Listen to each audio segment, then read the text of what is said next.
Alright, so this is just going to be a quick video on this HP Pavilion desktop 510-P026. My brother was trying to upgrade his desktop to an SSD.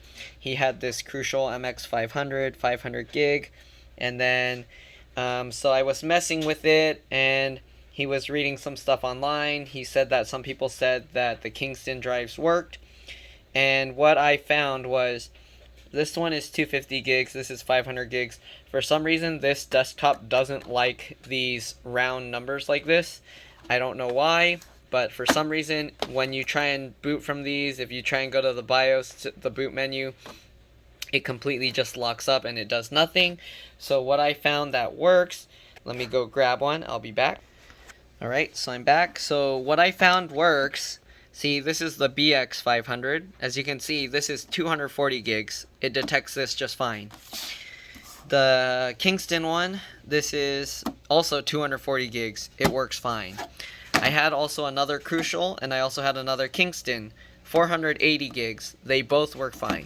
So, I don't know why, but the ones where it ends in 240, 480, so I guess the 120 would work.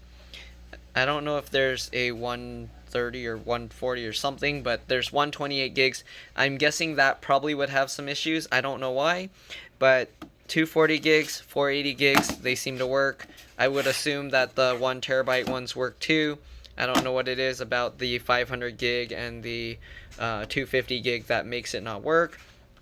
Maybe it's just the way they do the memory inside, the memory management. This computer gets confused. I don't know. But yeah, so if you're upgrading your desktop like this one and you're trying to put an SSD and for some reason it doesn't work, just know it's not well, I guess technically it is the SSD's fault, but the SSD isn't defective. It's just this computer for some reason doesn't like those SSDs, okay? So you do have to get like a 240 gig, 480 gig, and it should work. As far as the 1 terabytes go, so the only problem with that is that means you can't use any of the Samsung drives with this, I think. You can try, just make sure you have a return policy that you can return them. But yeah, hopefully this video helped some of you guys. If it did, please like and subscribe so that others can find this video. And thank you for watching. I'll see you in the next one. Bye.